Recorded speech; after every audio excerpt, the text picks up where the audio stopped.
Good morning, Monday morning, everyone. I was going to get that out and didn't.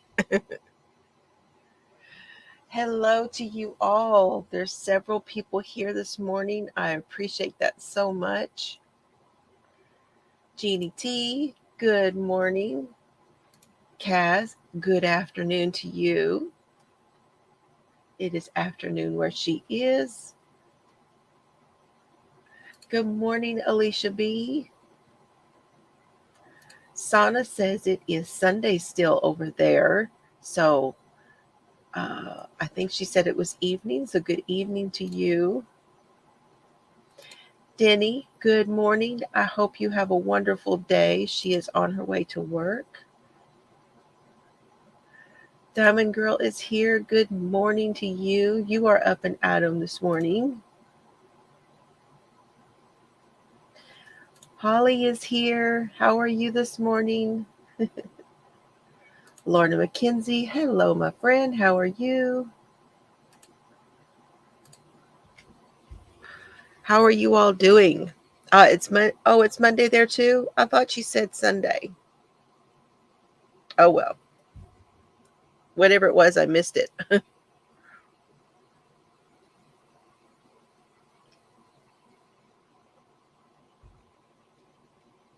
This is the time of day that I do a lot of this. Good morning, Deneen. How are you? She's throwing yarn balls at me. Whoop, whoop.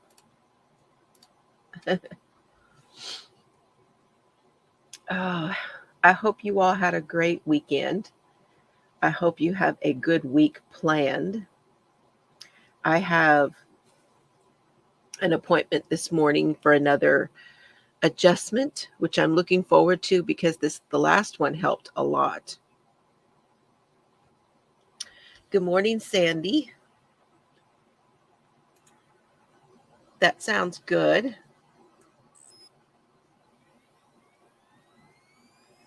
Coffee in my cup this morning. I think this is Maxwell House medium roast and vanilla creamer, French vanilla. Oh, I know it.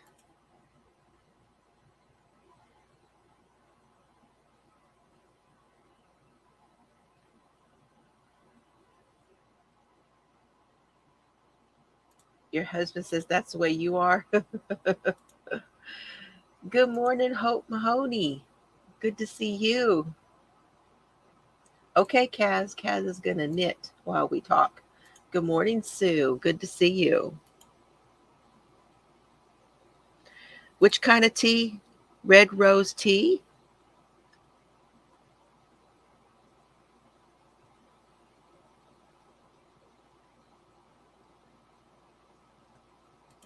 Yeah. What?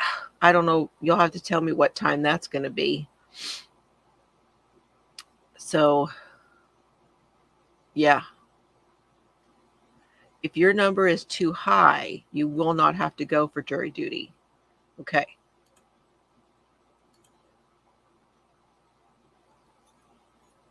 Oh my goodness, you're in that spot.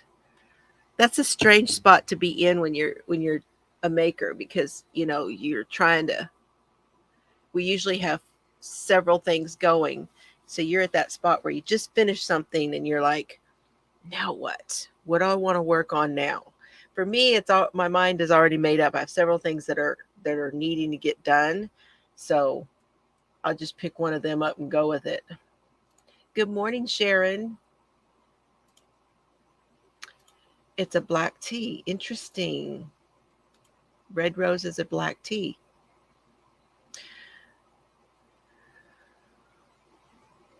Oh, no. You're scared about your surgery? Okay. Hmm. I understand that.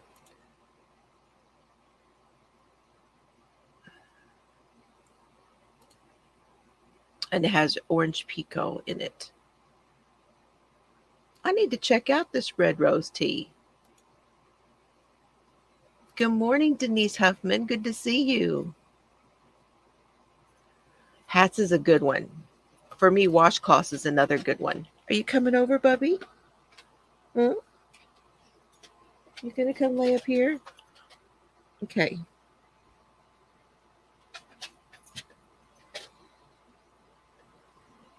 There you go. Cerberus is getting under my feet. Oh, I've done that too. You start it and rip it out. Good morning, Frozen.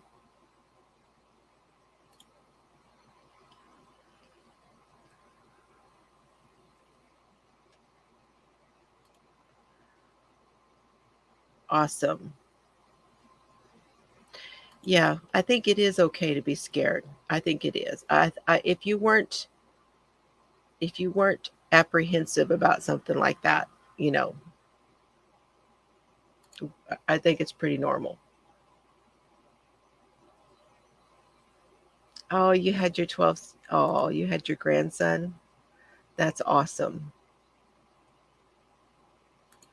What would you guys like to talk about this morning?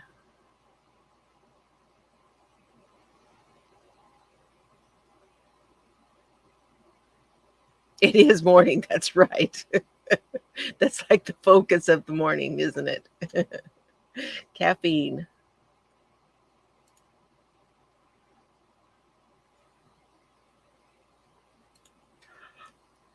Oh, goodness. Sorry. Another thing I do a little bit of in the morning.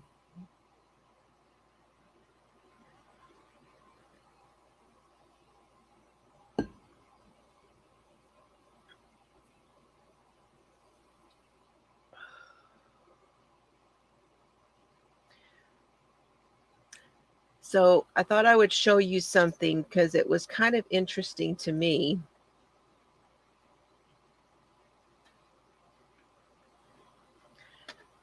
There's been a lot of shootings lately, of course, but this one may have slipped through people's where they did not see it.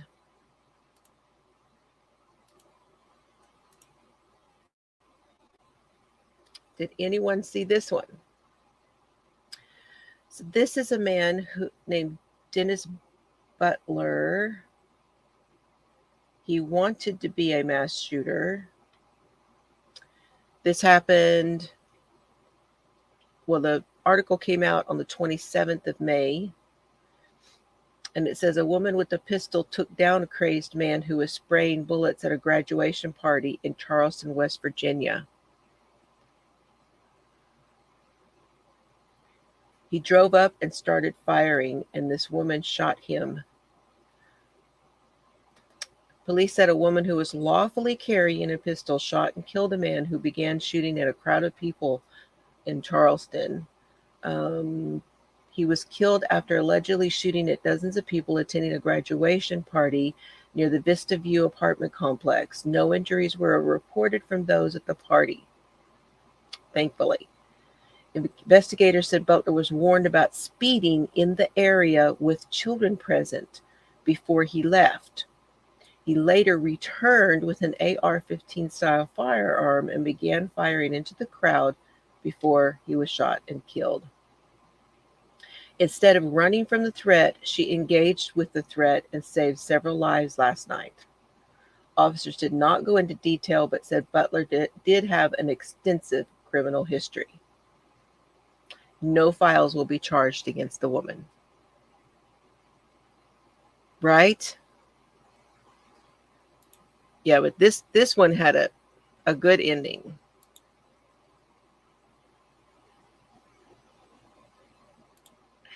I think it does feel that way. It's usually pretty safe.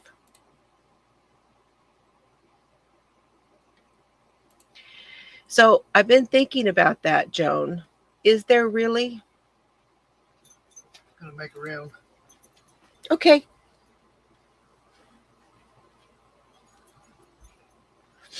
Mr. Fiber is going to go make a round around the farm, go look for the cows.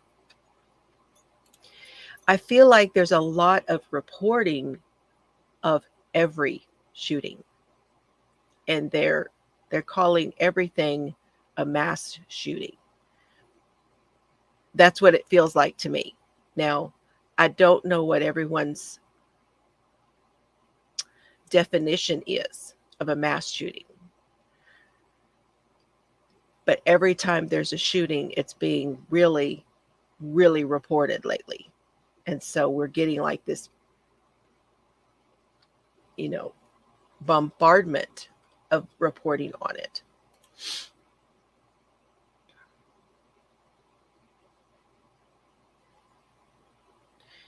Yes. Hello and goodbye. He'll be back.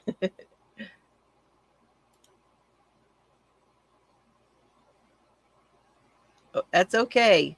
Just so glad you're here. I think she means that she watched it probably. I don't think he was on this morning. I think she would just means that she watched it. So this one is one that is going on now. This is another escapee, you guys. Not sure how long this one is. The best real estate agents in Tyler and Jacksonville.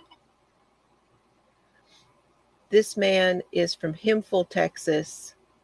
This is where this happened. He was on trial. Now, this was back in January. Now I got to find the... Livy Lewis. He was arrested in November of 2020. KTRE's Sarah Lavenstein was in court for today on day one of this trial. I'm standing outside of the Sabine County Court where it's been a long day of testimony from police officers and witnesses in the first day of the Matthew Edgar murder trial. Edgar looked very different today in court compared to his mugshot. He was clean cut with glasses and was largely non-responsive as testimonies continued throughout the day. This included in the afternoon when a series of text message exchanges between Edgar and his ex-wife, Montana Bockel, were read aloud by the sheriff's office lead investigator. The texts were within the 3 a.m. hour on the date of the murder, where Edgar allegedly threatened in multiple messages to kill both Bockel and the victim, Livy Lewis, saying, quote, "I will watch y'all, take y'all with a smile on my face," end quote. When Bockel texted asking Edgar where Lewis was, Edgar's response was, quote, "dead." The defense brought up in cross-examination the lack of DNA evidence throughout the case. Lewis's car key fob was introduced as a key piece of evidence. Prosecutors say it was recovered at Edgar's mother's house and had 3 DNA profiles recovered from it, but not Edgar's. Sitting in the court today during testimony, Livy's mother, Darcy Bass. We spoke to Bass a month after her daughter's death in 2020 and caught up with her again today in the first day of the trial. I'm happy the way that the proceedings are going. I'm glad that the community and the family and our friends are getting to see and hear the truth is coming out. The truth will prevail. A verdict in this case is not expected until next Tuesday. We'll be back in court tomorrow for more information on day 2 of the trial. So this guy escaped, and that was back in January. And they still have not found him. However, and you saw him walking out of court. So he had a ankle bracelet on. The bracelets, the battery on it died, and there was no reporting coming from it, and he took off. He waited for the battery on that ankle bracelet to die, and then he left. So he was not, he did, strolled right out of the courthouse without a care in the world, knew exactly what he was going to do. That guy is still out there. And that was, again, South Texas. Now, what I thought was interesting is this. I found this article from the KJS.com. The mother of the girl he killed, who's been on the news and everything. This is from June 2nd. It says that KJS News has learned that the mother of a murder victim in Sabine County has been jailed following a police pursuit. Daily News and More is reporting that the chase occurred on Friday and involved 41-year-old Darcy Claire Bass, the mother of Livy Lewis, who at the age of 19 was shot and killed by Matthew Edgar on Halloween of 2020. The report said the pursuit began in Hempel and ended in the Toledo town center, where Bass reportedly then tried to flee from officers on foot but was quickly captured. Bass since has been charged with aggravated flight from an officer, aggravated assault with motor vehicle upon a peace officer. She tried to hit the cop, and resisting an officer. This woman is really downward spiraling, if you ask me, after her daughter's death and after this guy getting loose. I'm thinking she was very, very upset. This is the second arrest for Bass since her daughter was murdered. In December of 21, just a month before the trial, she ran into Matthew Edgar in a Hempel convenience store. Edgar, at the time, was free from jail after his bond was reduced by a state district judge. Bass and Edgar became involved in a disturbance in the store, and Bass ended up being arrested on charges of assault on Edgar, the killer, and also criminal mischief for allegedly damaging his vehicle as she fled. Meanwhile, Edgar has been out on the run since Wednesday, January 26th, when he failed to show up for his murder trial. That day, a jury convicted him and sentenced him to life in prison for the murder of Livy Lewis. Wow.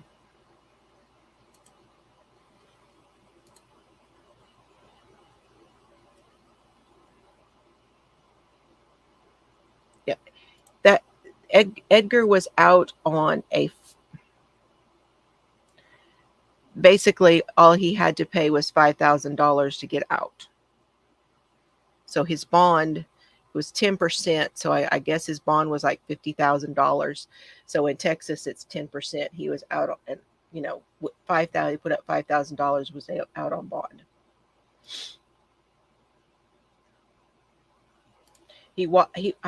No, I think he just did not show up. He walked out the day before and didn't show up the next day, which was the day that they sentenced him. I believe that's how it was. Was it deliberation? Could have been. Yeah, that would be right. Deliberation would be right. It is morning. Sorry. Good morning, Divergent. So, I hope she'll be okay. I don't think she's really a horrible person. I think she just is in a bad way.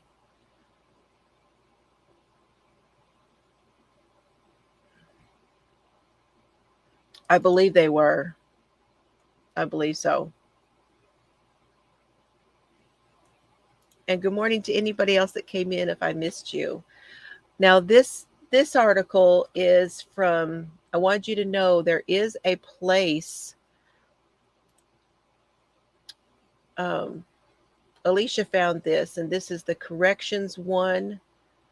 So this is a corrections website. Corrections as in prison. This is when they were talking about searching for Gonzalo Lopez, the Texas inmate. And I had a very hard time finding. I know there's another inmate loose in Texas, and I couldn't find anything on him because every time you do a search, this is all you get is Gonzalo Lopez. So it's crazy. So this is in Centerville. This was May 22nd is when this came out. And they were doing it was an update. And we were talking about ground and air search.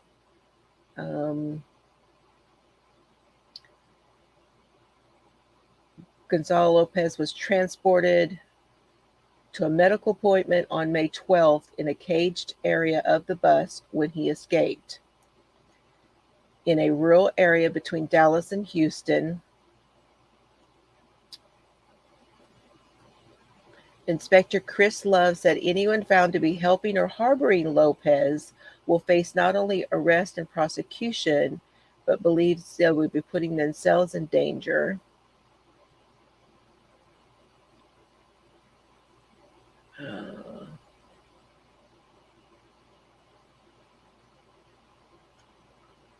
were some important things in here.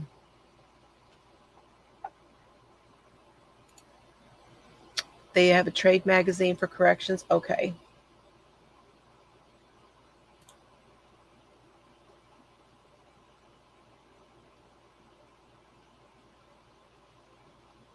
Is that the other inmate that you're talking about, Alicia B? The trial was on the defendant, went out to lunch, didn't come back, and then they declared a mistrial. Is that the other one that's missing? I think that's right. Yeah, Lopez is the one Duty Ron had on, was talking about on his channel, yes.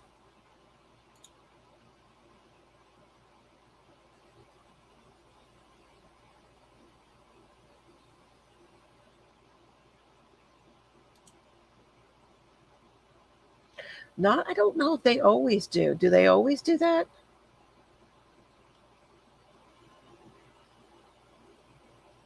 Oh, okay. Okay, that was something that you were on.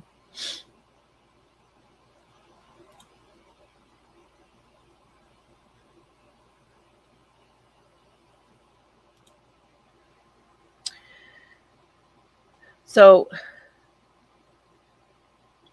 there was a second officer. Okay, hang on. Let me just do this for now. When Lopez escaped, this bus was going to, was traveling from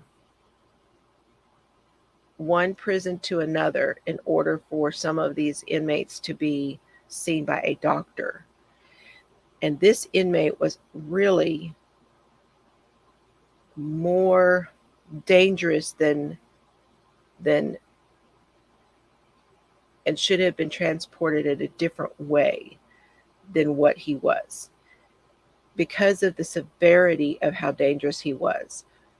Really, he should have been on a different transport, done a different way, more guarded differently, chained differently. But he was in a separate caged area.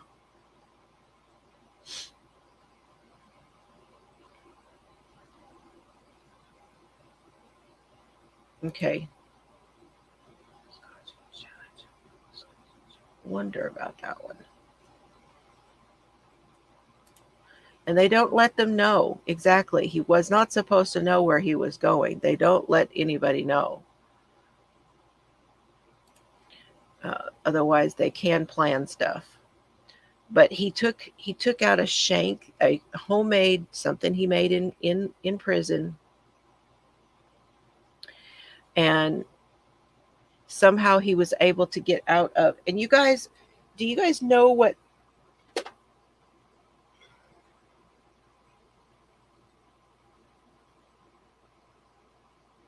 Oh gosh.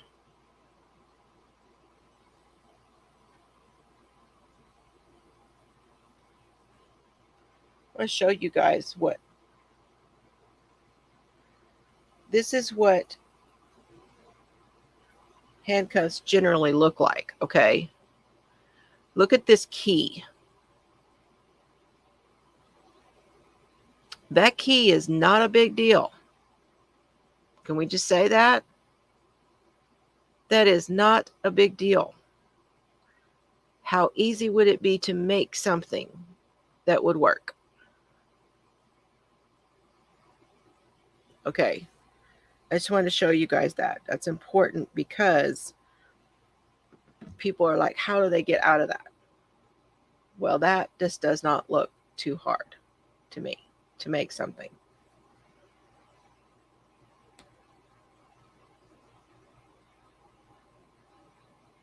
They do. They look like toys on the picture, but those are actual handcuffs, and those are the actual keys. So he was able to devise something to get out of those. And it was thought at first that he was shackled, but it come to find out later he was not shackled, but he was able to get out of,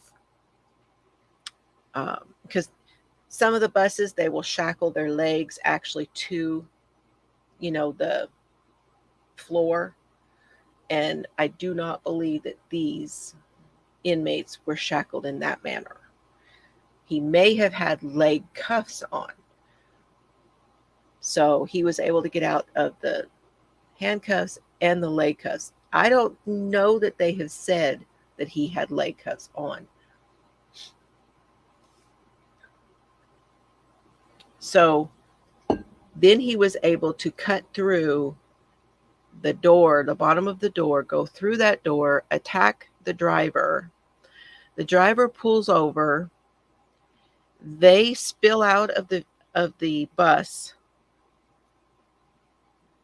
and they're fighting.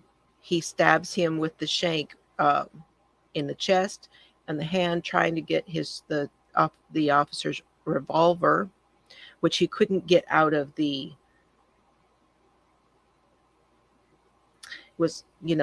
he didn't know how to work the release on the belt. There is a lot of talk that he had help from inside. It has been, there has been conflicting reports. It's not really all that.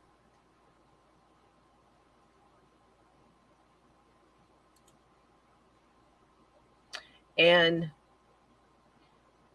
as they were outside wrestling, the guy that was in the back with the rifle, who was the guard in the back of the bus, he gets out and he sees them wrestling. The first thing he does is he shoots out the tires on the back of the bus.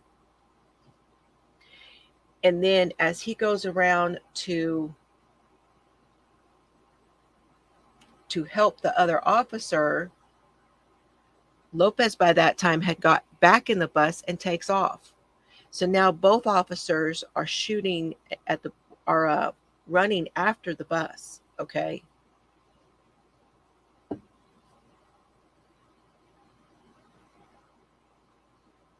He wrecks the bus. He gets out and he runs. And that's when, if some of you have watched it, that's when there was a video taken of him running away from the bus. And at that time, there was a Jewett, which is a city, Texas City. He was close. It's close to there. A policeman, a sheriff's deputy, that understood something was going on with this bus. It was driving weird, and so he was following it when it went off the road. That's why he was there. The other two were not even to the bus when that video was taken of the inmate running. They were not back up they were running after it.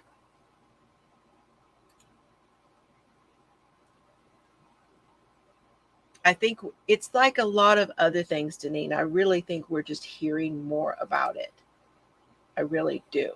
But there are reports that it's on the rise. And I don't have an answer for you on that. Yeah, the zip ties actually, the tires are half under the bus. Okay.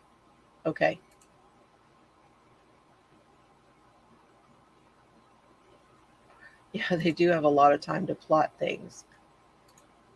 And they can be charming as well, yes.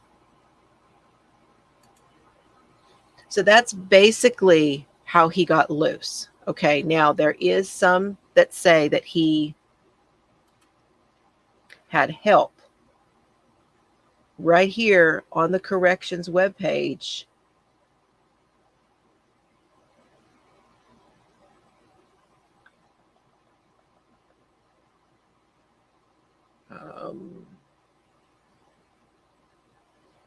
they say he somehow freed himself from his hand and leg restraints, cut through the expanded metal cage and crawled out the bottom, then attacked the driver, who stopped the bus, got into an altercation with Lopez. They eventually got off the bus.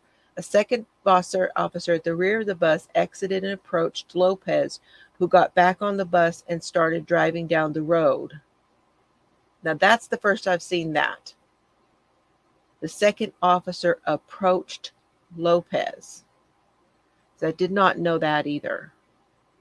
It makes me wonder why in the world he would not have shot him then. The officers fired at Lopez disabled the bus by shooting the rear tire. The bus then traveled a short distance before leaving the roadway, where Lopez got out and ran into the woods. Now, he already had,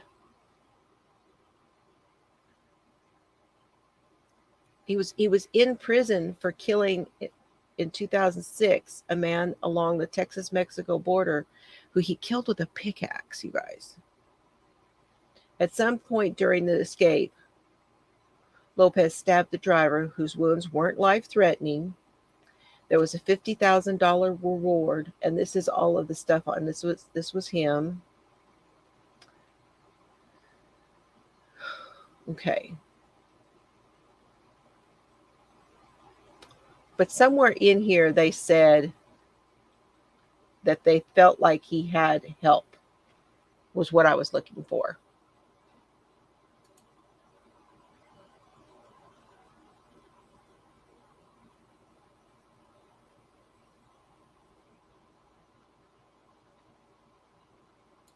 Okay, you looked at the numbers. The escapes were falling and not rising. Okay. Yeah, I want to say that there was some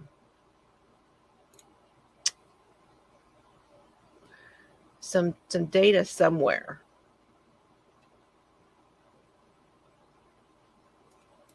Yeah. Yeah. So he was on the loose for 3 weeks. If you're wondering, it was almost exactly 3 weeks to the day when he was finally killed. And this was on Thursday of last week. And the reason that they were actually able to find him was because he killed someone. He killed 5 people. My sincerest condolences. Hard to get those words out. Big words for in the morning.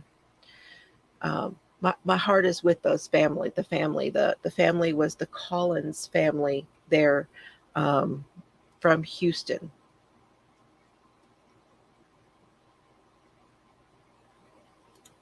Good morning, Delphine. Okay, you take care. Glad you came by. So,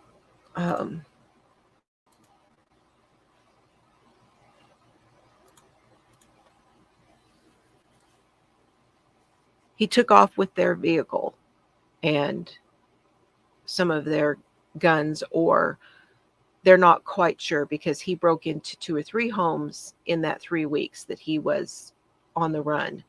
And he never did leave Centerville, which is something that really shocked me, because I would have thought he'd been in Mexico.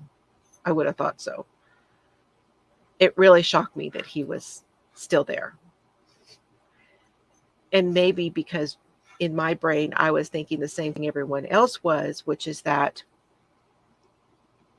they said that, they were slowing down the investigation, that they had entered a new phase of the investigation and the search and all of those things. Yeah, I did too. I thought he was long gone.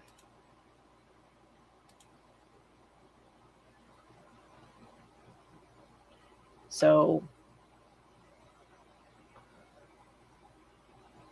you just don't know about these things.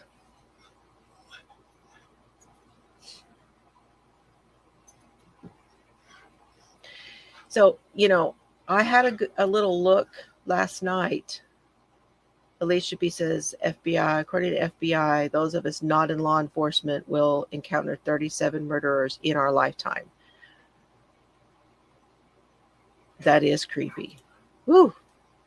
Think of those numbers.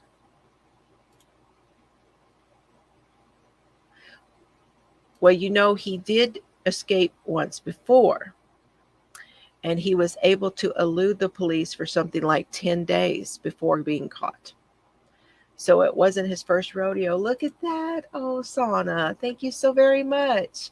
Let's do a dance.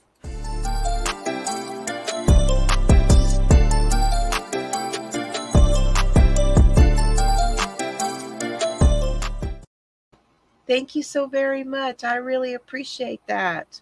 That helps with so many things here. I appreciate it very much. Good morning, Joyce. Well, I've had my encounters, and uh, I was looking at Watchdog. You can look up sex offenders, and our little town here, who is like 800 people in town, something like that.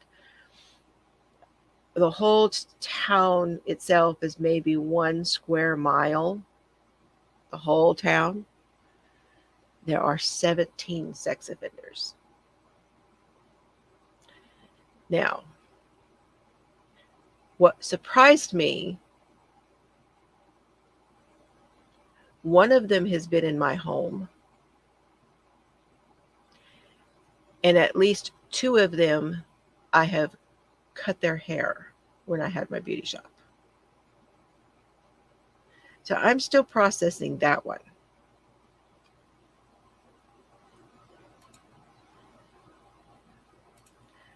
Very, very disturbing. There is that. Now, one of them, and I actually knew that one was, because I had heard of all of the stuff when it happened, being a small town. And that one was for sexual assault. I don't really run into that guy very often, so I know who he is. And I know probably I've seen half of these. Yes, they are scary. You hear him barking. He knows that Lance is coming back. I don't know that he barks that way for me. He does for him, though. But having cut their hair, it just creeps me out. It's creepy.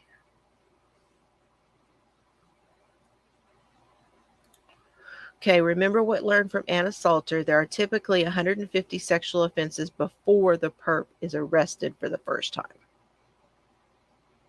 Now, if you don't know who Anna Salter is, she was on with Anthony Ganji. Good morning, Kimberly.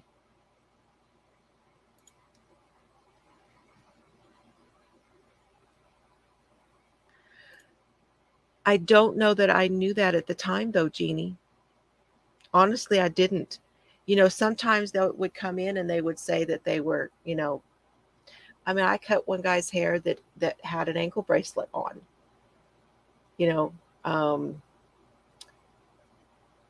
But I knew of him, and I knew his family, and he didn't have anything against me. It was I did not see it as him as a threat. It's just, I think about this stuff now,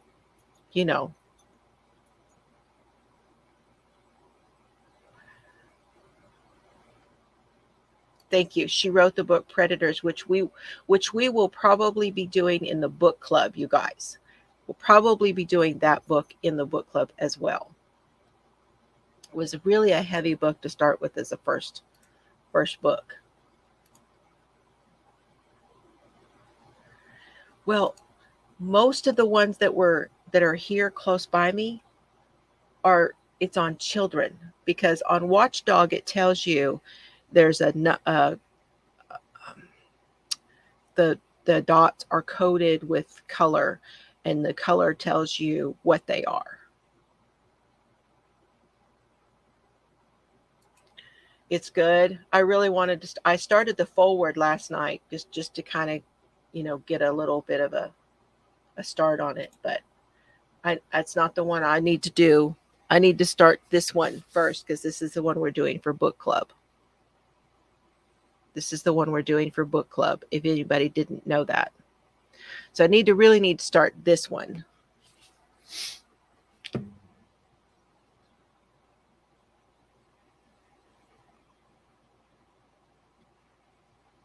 It's crazy, but it's good. It's good information to know.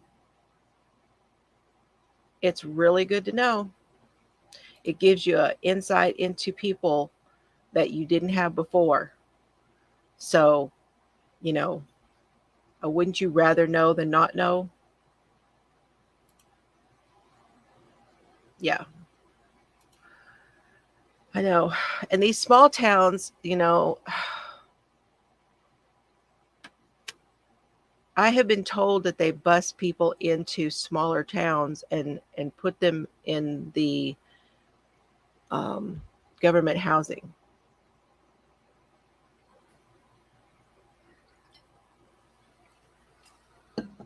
Can't prove that, but that's what I hear. I don't know. Good morning, Linda.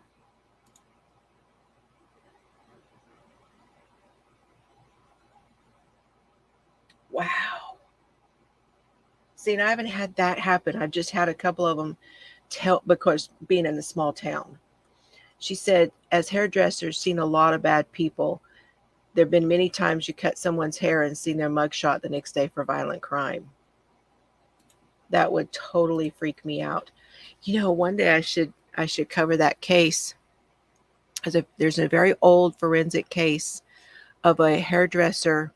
Do you guys remember that on Forensic Files? And the guy crawled in through the window. No, he didn't crawl in through the window. Crawled out through the window after killing that hairdresser. But he showed up one night and she said she would cut his hair and he killed her.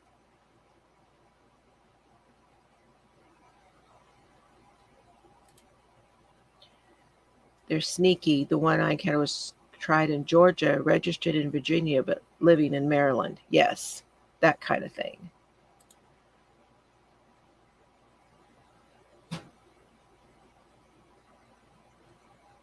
Oh, gosh. Are you still doing hair, Linda? I thought you had retired for some reason.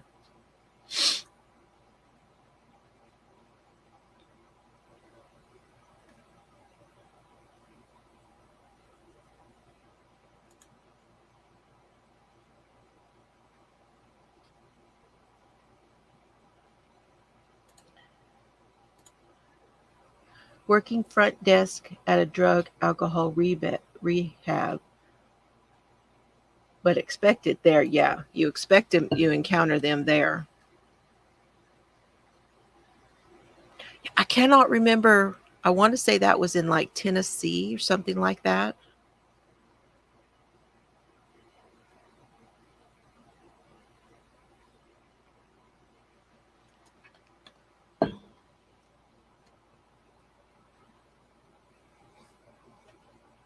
Mm.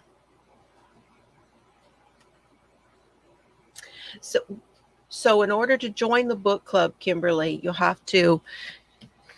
have to pick up a copy of the book. You can get it on Amazon.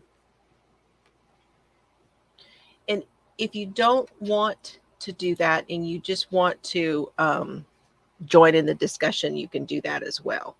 I don't want anybody to have a financial problem because they can't afford to buy the book. But if you want to join us for discussion, you're more than welcome.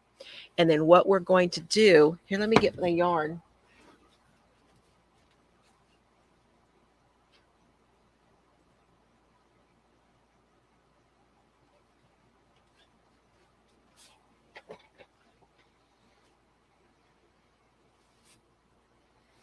And I was thinking,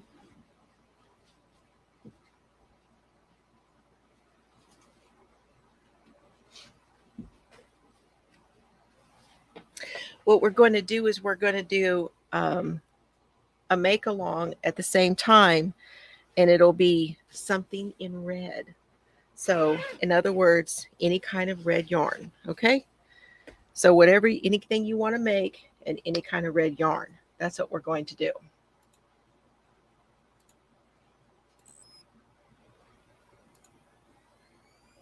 Yeah, with the ankle bracelet. Yeah. Oh, thank you so much. Oh, I'm so tickled. I bet Steve's going, where are all these people buying my book? We're going to see if we can't get Steve to come on the channel, you guys. And he has a YouTube channel also, you guys. He was on the other day, and it was such a good discussion. But I got some yarn from Donna of Crystal Skies Hand Dyed, okay? This one has got all these reds in it. And this one's called Blood Oath. And of course, you don't have to use Donna's yarn. But I love that zebra. And then I got two of these. And this is called Murder, She Wrote. And I'm wanting to do something with this. And then I was thinking at the same time, I might even put in one of these. Now, this is from my website. This is Oh Blossomous. And Donna's daughter Amber did this for me. So I'm kind of thinking about doing that. That would be fun.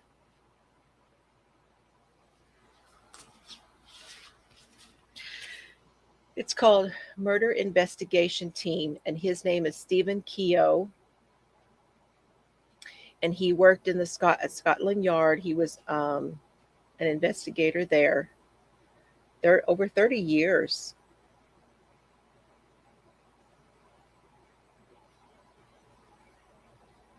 And I'm going to be writing up this week. I'm going to be writing up all of the particulars for the book club so that I can pick a date as to when we're going to start.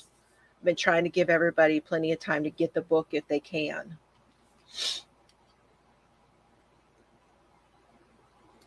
Oh, that would be awesome.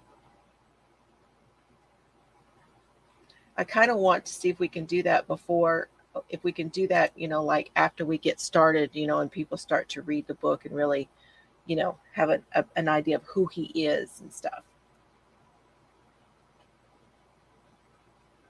But that would be so much fun, wouldn't it?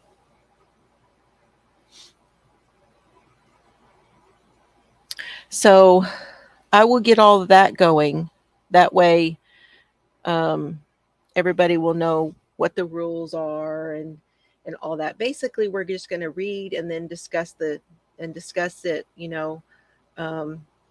Get you guys' thoughts on it. Oh, absolutely. Absolutely, Alicia. We will.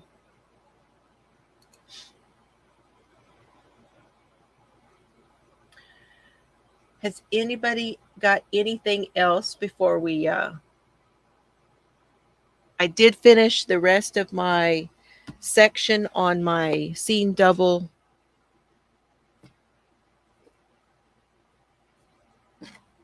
Let's see here. Let me grab that for you.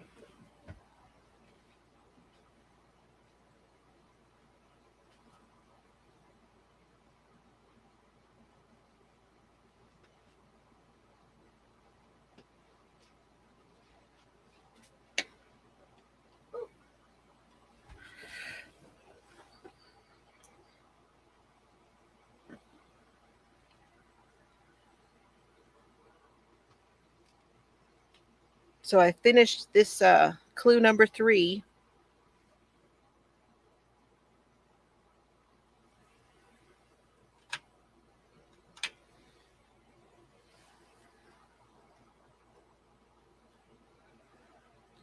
So this is clue number 3 here. Started with the V-stitch. There's our single crochets, the next V-stitch, single crochets, and then the double crochets. And all of that, and you guys are fabulous. I got a notification that I was getting lots of people looking at my website, and all the written instructions are on the website for 1 through 3 already posted there in my blog.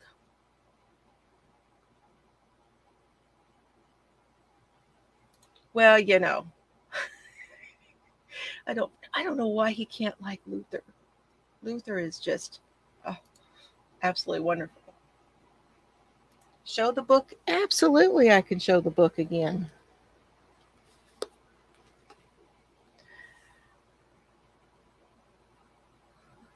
And you can get it on, I believe you can get it on in this form, and then you can get it on Kindle in Amazon.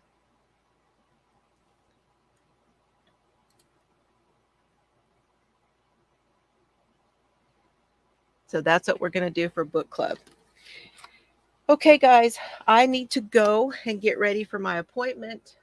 So thank you all so much for being here. Have a happy Monday. I'm working on the schedule for this week as to what we're going to be talking about. And I will put some videos up for you guys so you can turn on reminders. And I will see you later. And you guys have fun today. Somewhere in your day, have fun today, okay? And I appreciate so very much for you all being here with me this morning, drinking your coffee with me. I'll see you guys later, okay? Have a great day.